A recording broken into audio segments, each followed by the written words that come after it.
warahmatullahi wabarakatuh. Salam sejahtera untuk kita semua. Jumpa lagi dalam Dinamis, Dialog dan Informasi di hari Kamis persembahan KPU Klaten.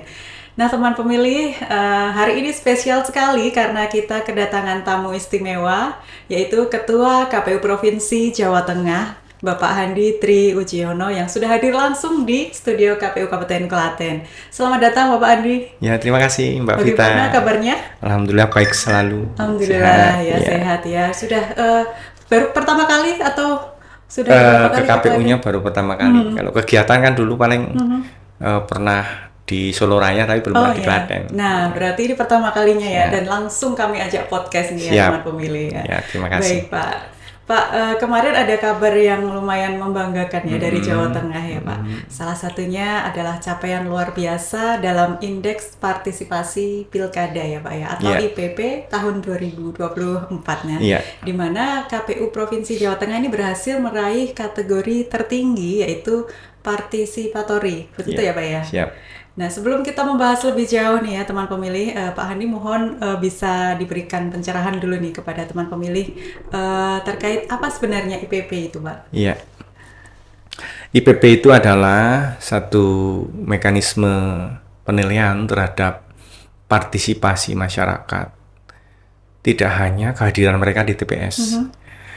Jadi, dalam penyelenggaraan pemilu dan pilkada itu ada tahapan-tahapan di mana tahapan-tahapan itu melibatkan seluruh stakeholder termasuk pemilih dan masyarakat secara umum di setiap tahapan. Nah, keterlibatan tahapan-tahapan itu menjadi bagian kesadaran secara menyeluruh untuk menyukseskan kontestasi pemilihan baik itu di eksekutif maupun legislatif.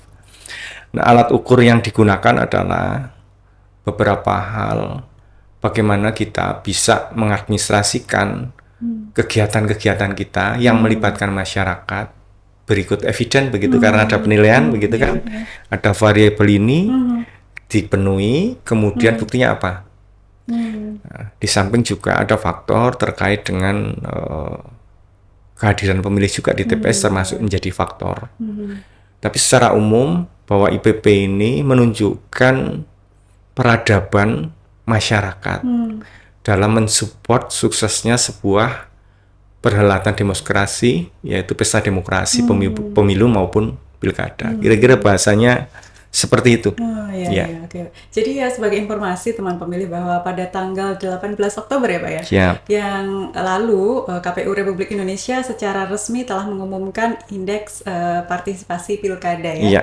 Ya, ini seperti yang Bapak ngendikan tadi ya bahwa sebuah alat ukur empiris untuk melihat pergeseran dari demokrasi yang elektoral yang dahulu hanya berfokus pada pemungutan suara ya Pak ya. Hanya angka kehadiran gitu ya.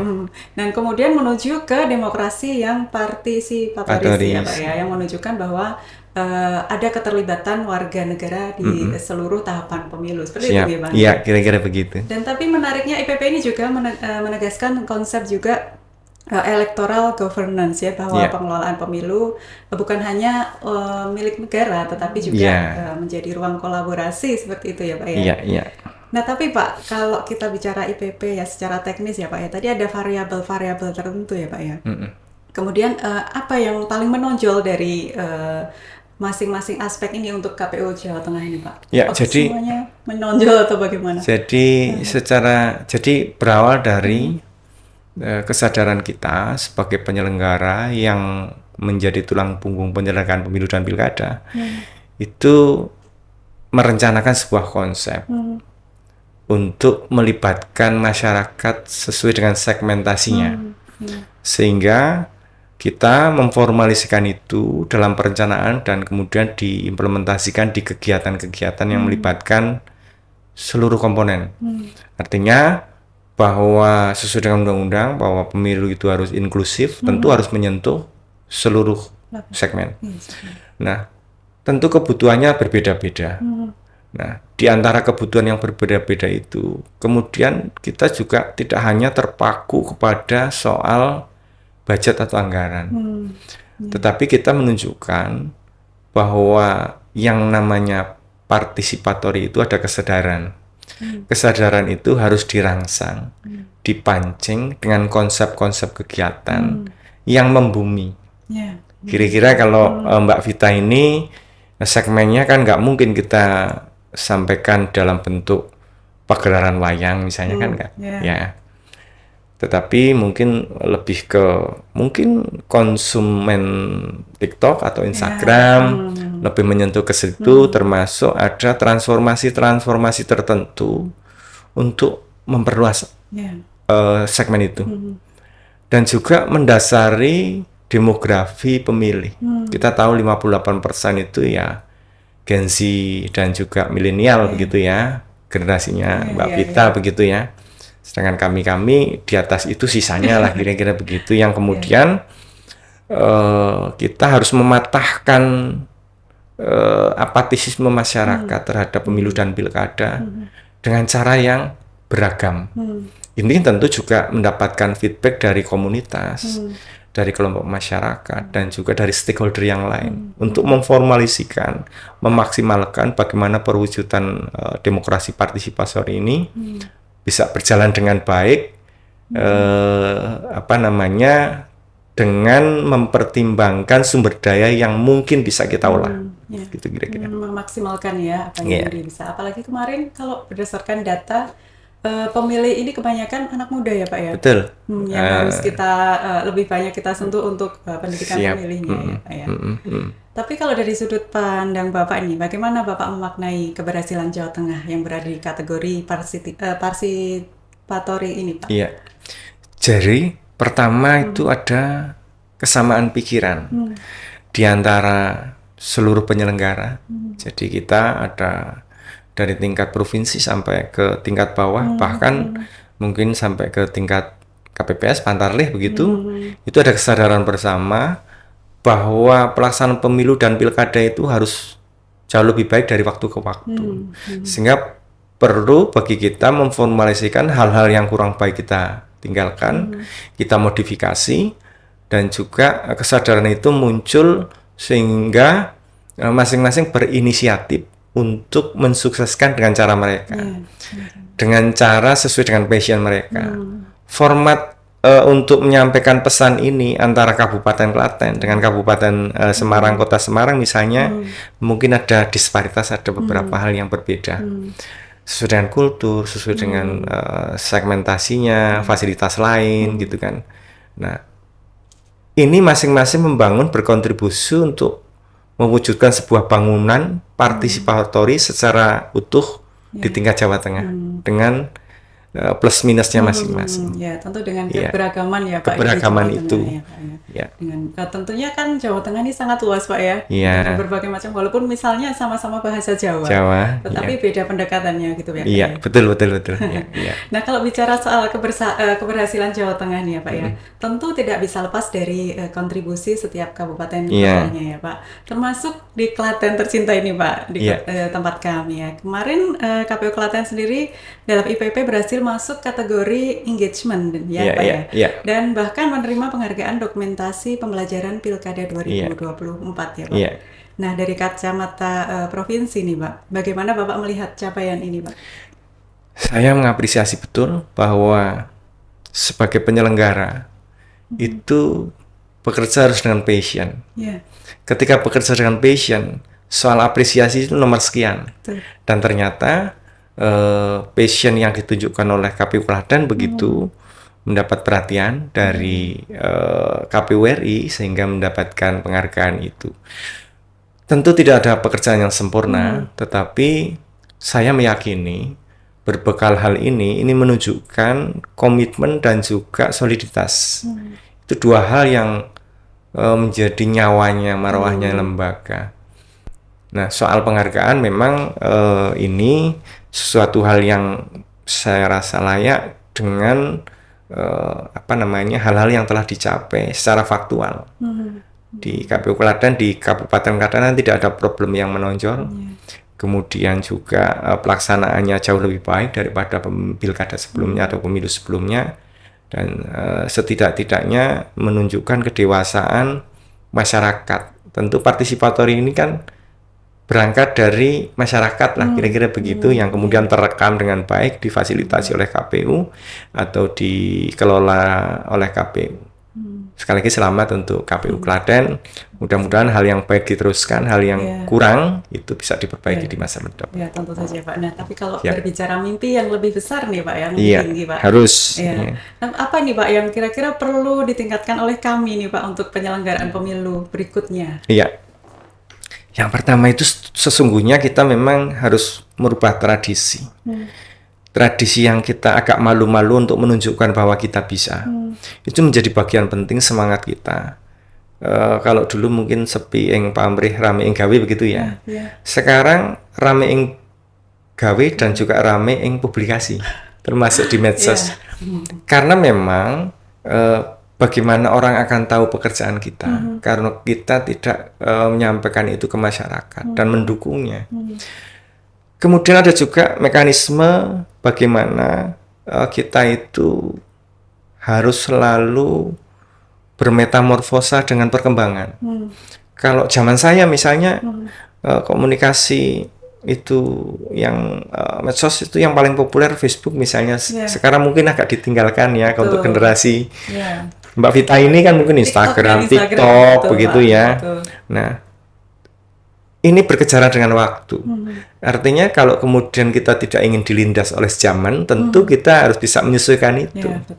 Jadi format-format sosialisasi saya juga melihat ada beberapa perubahan di kabupaten kota, menyasar segmen yang beragam begitu ya.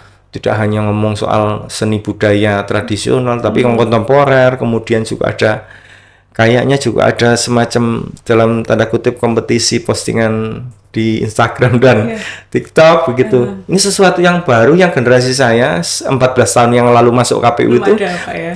Tidak terpikir, bukan belum ada. Nah, sekarang tentu apapun nanti zaman, sejarah akan kita ciptakan hari ini. Sehingga kita harapkan kita selalu bisa menyiapkan menghadapi zaman mendatang dengan persiapan hari ini. Kira-kira begitu Mbak Vita. Benar sekali ya teman pemilih. Memang kita harus menyesuaikan dengan apa yang sedang tren sekarang. Betul ya Pak begitu. Ya? Agar pendidikan pemilih ini bisa lebih merasuk ke berbagai masyarakat kalangan masyarakat. Baik Pak Adi, memang ya capaian ini membuat kita juga semangat. Tetapi tentu saja tantangan itu pasti akan tetap selalu ada kapanpun itu ya Pak ya. Perkembangan zaman nantinya. Pak Andi, kemudian kalau tantangan terbesar saat ini menurut Bapak ini dalam meningkatkan partisipasi publik yang lebih bermakna dalam artian bukan hanya datang ke TPS, tapi juga terlibat dalam proses demokrasi. Apa tantangan terbesar? Tantangan tentu kan sesuai zamannya ya. Harus informasi melalui kanal-kanal media sosial itu jauh lebih kuat daripada orang yang melakukan kebenaran tetapi tidak menyampaikannya ke publik dengan kanal-kanal itu. Sehingga tantangan itu harus kita jawab bahwa KPU sebagai penyelenggara sumber informasi utama terhadap pelaksanaan yang sebagaimana regulasi. Ini kita sekali lagi kembali ke tadi metamorfosa untuk memodifikasi metode. Yang kedua tentu bahwa sekarang kita ada tantangan membedakan bahwa ini asli atau tidak. Ini produk AI atau natural begitu, itu agak sedikit sulit. Tentu hati nurani yang bicara. Nah, sehingga jangan sampai kemudian kita keliru menyimpulkan sesuatu karena informasi yang salah. Hari ini kita berkumpul di acara dinamis, itu juga salah satu effort kita. Bagaimana menyampaikan bahwa KPU siap untuk menyampaikan hal-hal yang positif sesuai regulasi melalui mekanisme yang berubah mungkin ya sarana-sarana ini bisa lebih interaktif begitu. Nanti ada konsep-konsep yang akan berubah tetapi jauh lebih baik. Tantangannya adalah itu, tantangannya perkembangan teknologi. Betul. Dan itu juga kadang-kadang menimbulkan apatisme terhadap kelompok masyarakat tertentu. Itu dia Pak. Orang kemudian menjadi tidak peduli terhadap proses-proses, bahkan mungkin efeknya tidak mau hadir di TPS atau hadir tetapi karena sesuatu di luar nalar pikirnya, karena calonnya ganteng, cantik atau punya uang dan lain sebagainya. Sehingga ini kita harus mengedukasi hal-hal yang positif, bahwa sejarah kita ciptakan hari ini. Hal-hal yang baik harus kita teruskan, hal yang buruk kita buang, begitu. Betul, Pak. Ya memang kalau sekarang dengan perkembangan teknologi, kemudian dengan perkembangan media sosial yang semuanya bebas menulis informasi ya, Pak ya. Jadi kita yang harus pintar-pintar untuk menyaring berita seperti itu. Baik, Pak, terakhir nih, Pak, sebelum kita tutup obrolan yang luar biasa ini, Pak. Boleh Bapak sampaikan harapan Bapak untuk partisipasi publik secara umum di Jawa Tengah, kemudian untuk masa depan demokrasi juga. Terima kasih Mbak Vita. Jadi saya perlu sampaikan yang pertama adalah tanggung jawab kita untuk masa depan dimulai hari ini. Salah satunya adalah bagaimana kita berkontribusi, menyiapkan diri untuk membangun perwujudan demokrasi yang substansial. Bahwa kedaulatan ada di tangan rakyat itu menjiwai diri kita, sehingga apa yang kita lakukan, apa yang kita perbuat itu akan berimplikasi kepada masa depan. Yang kedua, ada hal-hal yang mungkin tidak ideal saat ini, tentu kita harus hadapi bersama untuk membuat yang lebih baik. Terakhir saya sampaikan bahwa jangan pernah lelah untuk mencintai Indonesia ini. Bagaimana caranya? Ya dengan mengisinya sesuai dengan passionnya masing-masing. Gitu Mbak Vita. Baik Pak Andi, terima kasih atas waktunya Bapak ya, untuk sama-sama. Podcast Dinamis. Sehat selalu dan selamat melanjutkan aktivitasnya Pak. Terima kasih Mbak Vita.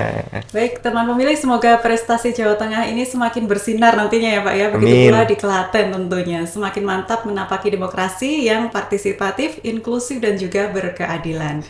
Teman pemilih, ikuti terus akun media sosial KPU Kabupaten Klaten untuk bisa mengetahui perkembangan terkini seputar kepemiluan. Terima kasih telah menyaksikan Dinamis dan sampai jumpa di episode berikutnya. Wassalamualaikum warahmatullahi wabarakatuh.